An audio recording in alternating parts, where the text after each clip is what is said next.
Hey guys, this is the Great Luigi here. Welcome to Pokemon Emerald version to go through part 95. Anyway, last time we sailed on the SS Tidal, met Scott, he mentioned the Battle Frontier, and now it is time to head there. The big thing that was advertised for Emerald. So, let's go! And this place has some pretty awesome music. I'm not going to be talking to everyone, obviously, considering how friggin' huge this place is. And these people just explain how it works. You get the Frontier Pass, which shows off your Battle Points. Battle Points are the currency used in Battle Frontier. You can use them to get held items, Pokédolls, move tutors, stuff like that. Whoa, if it isn't Ethan! And then blah blah blah with the guide. It's great to see you're here, it really is! I hope you'll take your time and explore everywhere! Naturally, I hope you'll also experience the pure essence of battling. I also have my orders here, so feel free to visit if you have time. And I'm not going to bother to talk to all these people. I'm just going to delve right into it. For the record, basically the way the Battle Frontier works is there are 7 facilities. Anyone who knows about the Battle Tower, well, that's here too. It's based on that pretty much, but each area having its own rules and gimmicks, stuff like that. So let's just start off right over here. Oh yeah, also I just need to show this off. This is the Frontier Pass. If you want the trainer card, you just go here. And I have a star now. Also, in addition to that, you can get Frontier symbols by beating Frontier Brains, which you get after beating enough of the Battle Frontier. There's 7 areas. I'll go into each of them in a bit of detail. I won't be going into any of them myself, partially because, you know, if you want to actually do really well, you're probably going to need a competitive team, which I'm not going to do just for this. They're silver symbols, then if you play a bit more of the area, you play them again for the gold symbol. Anyway, this is the Battle Factory. This was one of the few areas that was brought back in the Battle Frontier in Gen 4. What this is for is basically, it's 3 versus 3 or 4 versus 4 if you're doing doubles. 7 trainers, and what happens is instead of using your own Pokemon, you use rentals. And you pick from 6 in the very beginning. And then, every time you beat a trainer, you get the opportunity to trade one of your Pokemon with theirs. It's not mandatory, but it's optional. And also, one note, the Frontier Brain here, aka the boss, he uses random Pokemon, considering, you know, he has to use rentals. Next up over here is the first area you can use battle points for. Here are 2 old ladies who teach random moves. I'm not going to go over all of them, but they're there. Next up is the Battle Dome. Also, in case you couldn't tell, this area is friggin' huge. This is basically an area that plays like a tournament. I believe, I can't recall off the top of my head how many trainers you need to fight. I'm pretty sure it's a 16-way tournament or something, so probably like 4 people you have to fight or something like that. But anyway, what happens is also you choose 3 Pokemon, and before every battle you see the 3 Pokemon your opponents have. Both of you choose 2 of the 3 Pokemon and do a battle that way.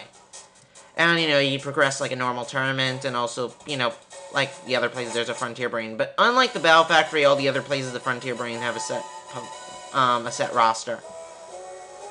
Anyway, down here, or not really down, but here's Scott's house. Well, hello and welcome.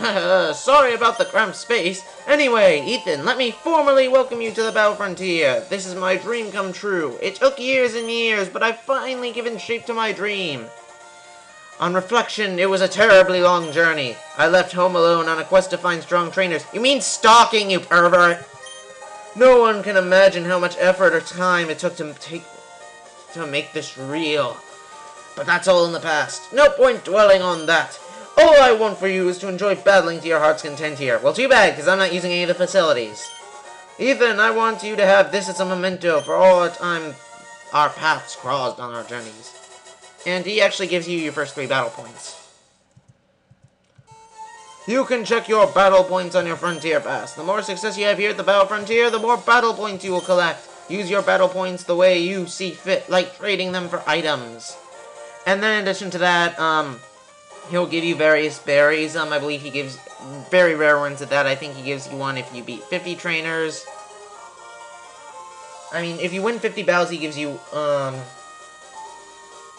not berries. If you beat 50 battles and talk to him, he'll give you a silver shield for your secret base. If you beat 100 trainers, he'll give you 100. He'll give you a gold shield. If you get all the silver, symbols, he'll give you a Lancet berry. And if you get all the gold symbols, he will give you a Starf berry. So yeah, get all those gold symbols, kids, just for a useless berry.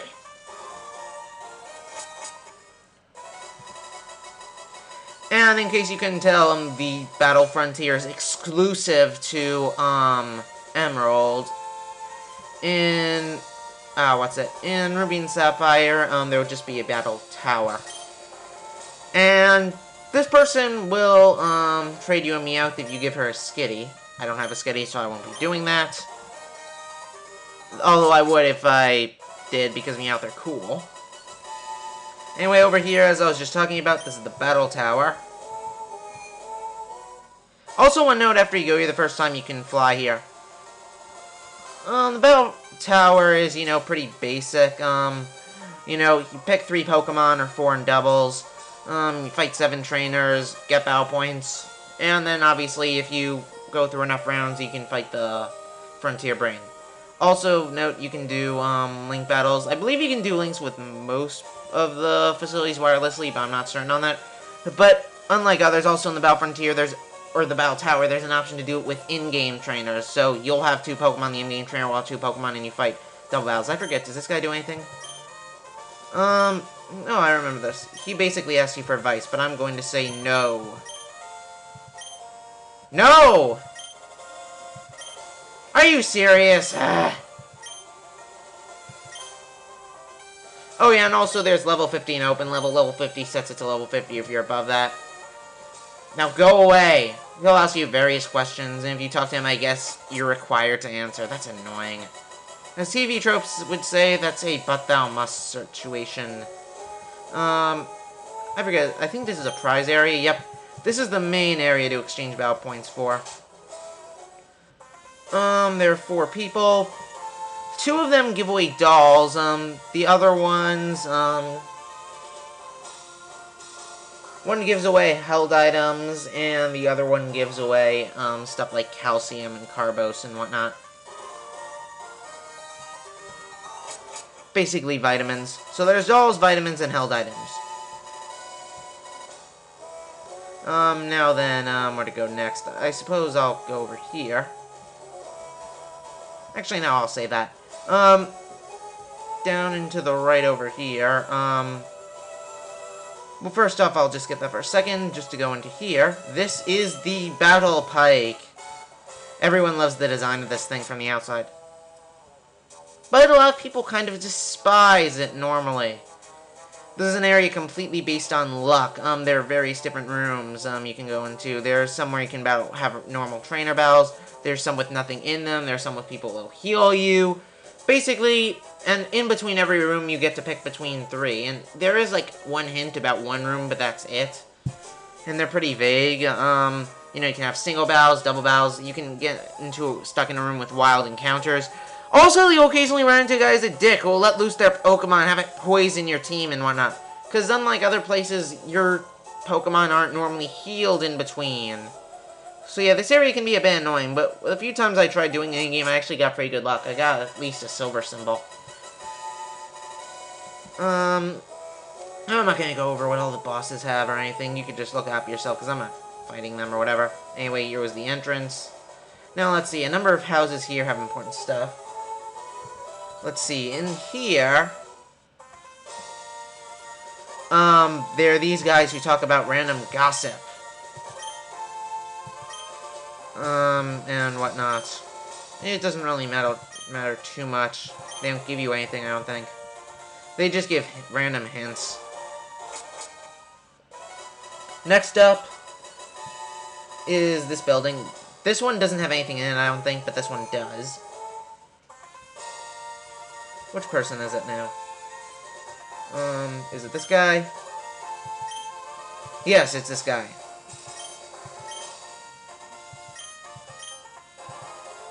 I'll just show you what he does.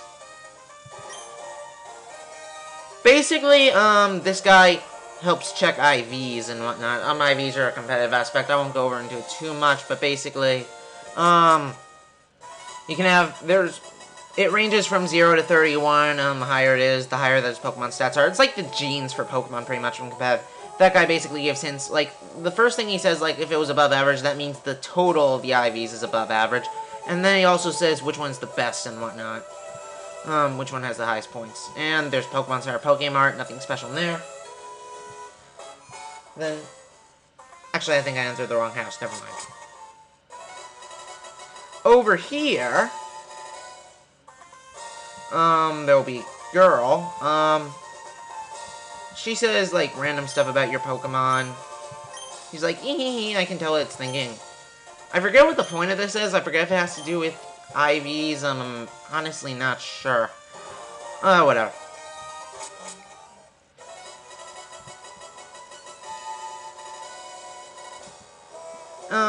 Yeah, I'll go down here next. This is the Battle Palace. This is an interesting area. It's also like, you know, 3 versus 3, 7 battles. But the interesting thing here is that even though you use your Pokemon, you can switch them out and whatnot. Oh, so if I didn't mention this before, most facilities have your party automatically healed between battles, but some don't, like the Battle Pike. Actually, the only other one that doesn't is a specific one we haven't gotten into yet. But anyway, continuing on, the special thing about this area is that you can't choose what moves your Pokemon use. They choose it themselves, pretty much. And the thing is, there are 3, all the moves in this game go into 3 different categories, specifically for this one facility. Offensive, defensive, and support. Now then, the Pokemon's ability will determine, what that is. I mean, what it goes into. I'm not going to go too much more into that, but that's the basic gist of it. And so yeah, there's that. Next up over here is the Battle Arena.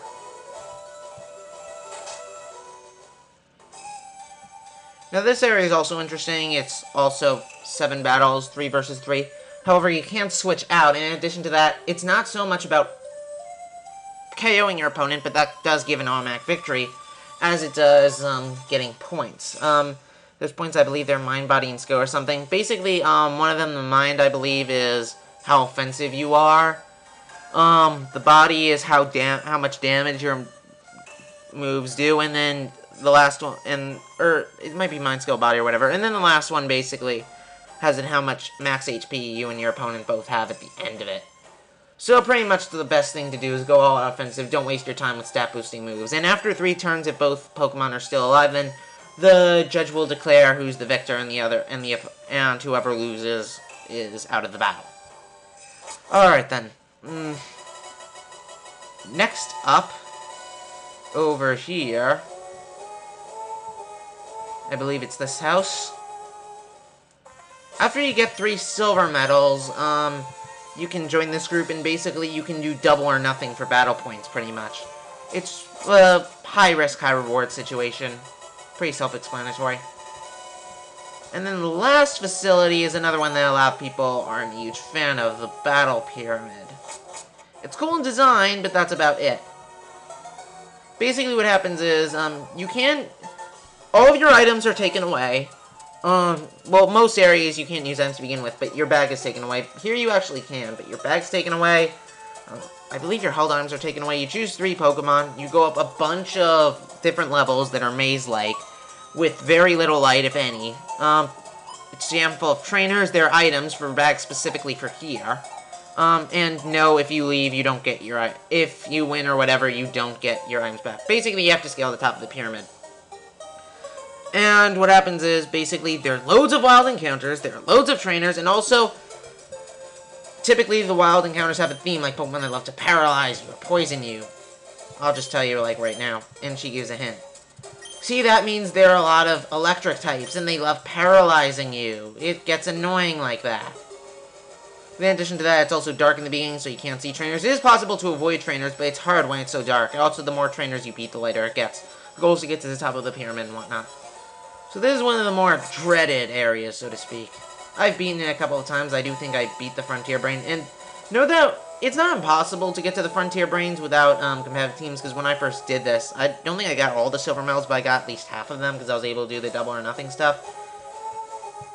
But whatever. Anyway, over here is the Battle Frontier Ranking Hall, which, you know, ranks you and whatnot. I don't really need to go into detail for different categories and whatnot. And now we're pretty much looping around, and now you probably think this is most of the stuff done, but there is one or two more things to do, and I'm just going to have to go prepare, so 1 second. Now then, continuing on, there's pretty much one last area, and it's a bit obscure. What you have to do is you have to go from behind, the area. Oh, wait, no, not here. Never mind. You have to go over here. And this woman will actually say something a bit interesting. Excuse me, young one. Have you good eyesight? There's a tree pass here, and to my tired eyes, it seems to wiggle. Sound familiar? Yep. Nice gold, silver, and crystal shout out here. There is a wiggling tree. That is pretty neat, I'll admit. And you need to use the Whalmer Pail, which was actually an optional key item, so if you didn't have it, you have to go backtrack. The weird tree doesn't like the Whalmer Pail! The weird tree attacked!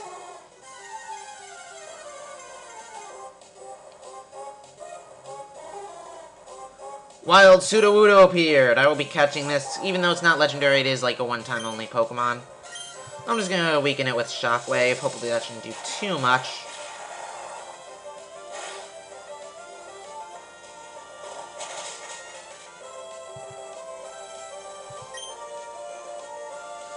Oh, what to do now? I guess I'll go for a turn.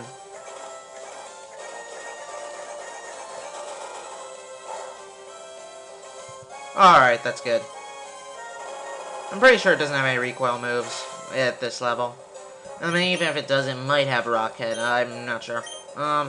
Which, basically what it does is that it makes it so you can't, take damage from recoil. Unless it's something like Struggle. Alright, Ultra Ball, go. What? You have a high catch rate. That's no excuse. Come on, Ultra Ball, go! And Low Kick, for the record, is the reason why I didn't decide to use Aggron. Because it's heavy as hell and it's quad weak.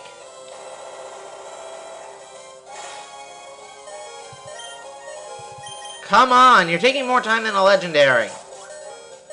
And I shouldn't need to paralyze you or anything for this.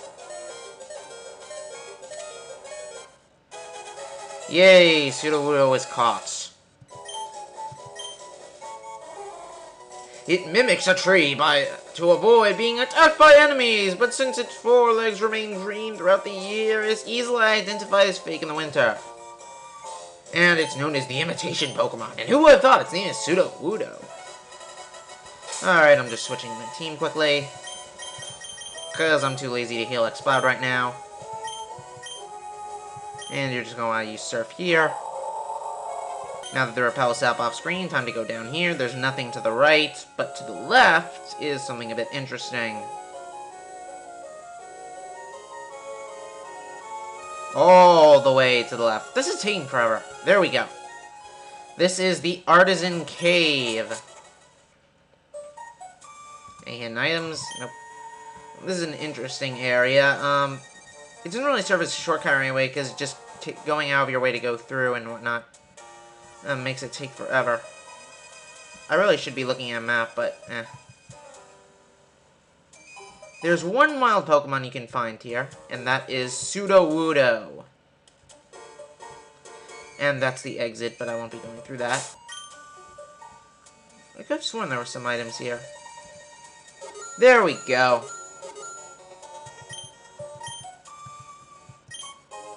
Yeah, there's lots of items like protein and carbos and whatnot. Anything else I missed down here? Oh. Looks like there's something up there, except not really. Alright then. So yeah, I don't have the map next to me right now, since I'm actually on another page. I probably should have changed that off screen when I was preparing or whatever, but eh. Just going around one more time. There's a Smeargle! Yeah, that was something odd, if I didn't mention it before, that they did in the Gen 3 games, where you could hear wild Pokemon cries. I'm not sure if it was a glitch or whatever. Oh, there's a Handine right over here. Well, not directly right over here, but... Where is it? There we go. I'll probably use all these items off screen or whatever. So yeah, I'm pretty much... Oh, there we go. I could have sworn there was an item in this part. HP up.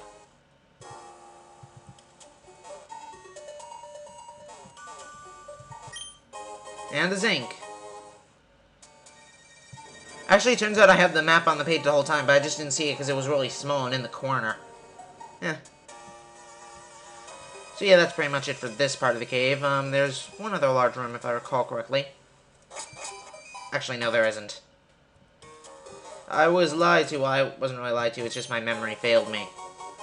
Here, Carbos. I'm not going to bother to capture a Smeargle. You know how Smeargle are. You know, they have Sketch, which makes it so they temporarily keep the opponent's move. They can't learn moves any other way except through Sketch, but that makes it so they can't technically learn any move. And that takes you back over here. This guy say anything interesting?